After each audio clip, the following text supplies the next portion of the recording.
Hey, welcome back.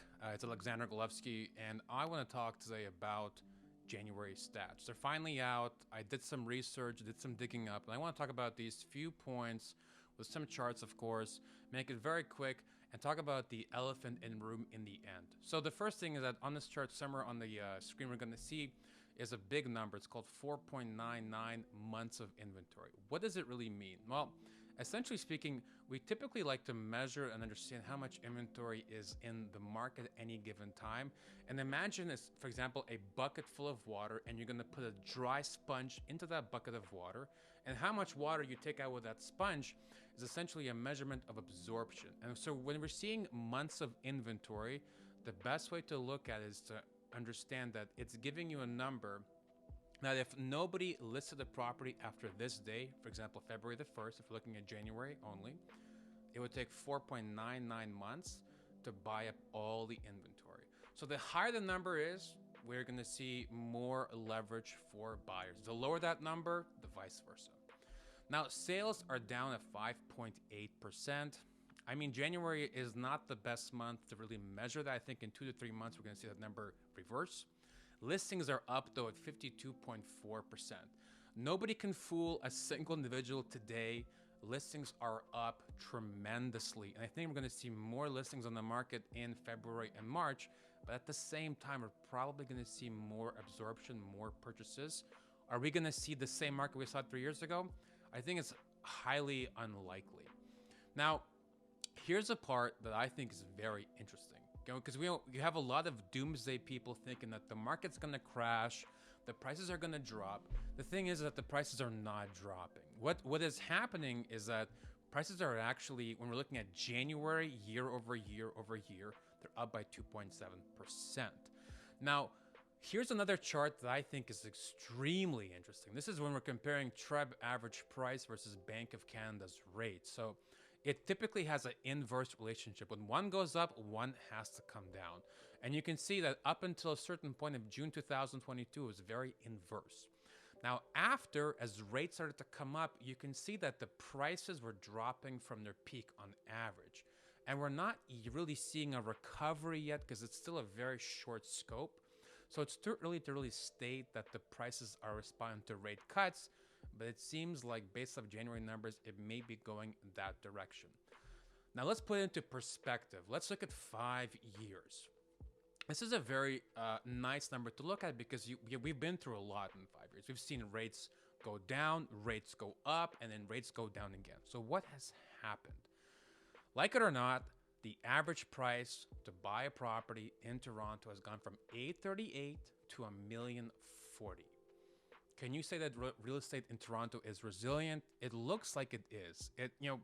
People who typically buy real estate will, in most scenarios during inflation, during difficult moments, they will cut back on everything but their mortgage payment. And as you saw what happened in the past years, people even took on huge amortization schedules just to retain their house and not sell it at a loss. So yes, real estate properties are typically resilient. It's the last thing that people will cut. They'll cut their spending on cars, restaurants, clothing, vacations, but they'll always make the minimum mortgage payment. Now, I want to talk about the elephant in the room. Now, there's going to be a chart right here. I'm going to break down the two sectors of downtown, which is CO8 and CO1. And specifically, what I want to talk about is, number one, what is the actual problem in condos? Why was it caused? And why is it that we're seeing people walk away from their investment that they've had for 3, 4, 10 even years because of what is happening and what has happened for the past number of years? So let's get into it. So the first thing you want to really understand about the Toronto condo market is that it's not really the expensive condos. Everything over $1.5 million is not really the issue. The issue is that speculative number of $500,000 to $800,000 condos. Now, there's 978 total active listings in January 2025.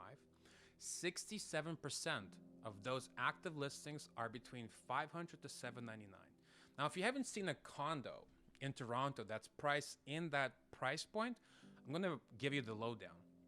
It's going to be small, and if it's in a very hot location, it's going to be very small. So you're looking at 500,000, either a very up, let's say, scale bachelor, or at 700,000, a very comfortable 1+1, maybe even a 2 bedroom.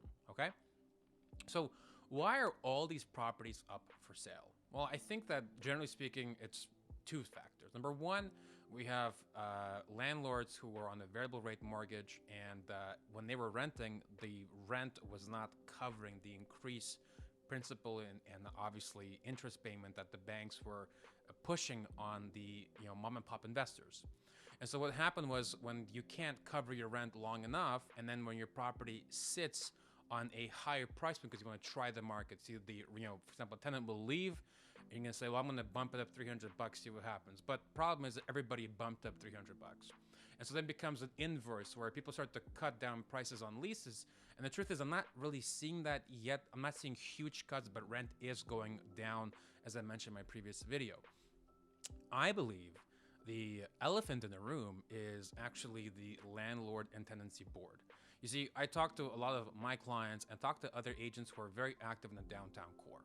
And here's what I'm seeing, and this is something that is very difficult to put on a stat, but this is a general consensus, is that people, especially investors who are mom and pop, who bought 1 or 2 condos, this is their retirement, this is maybe a purchase for their kids, whatever the case may be, are worried about dealing with tenants. Now, I'm not saying all tenants are bad, and I'm not saying all landlords are bad, but we've had a few bad apples over the years, and unfortunately, in that process, we have seen that the landlord and tenancy board is blocked. There is really so many cases, and there's even when you get to the point where you have a judgment, where the sheriff comes in, you change the locks, the tenant is out, you still have to go to small claims court. And even when you go to small claims court, and even if the judge rules in your favor, which I'm seeing more and more, rulings towards landlords, there's no recourse to actually get paid. And this is very difficult because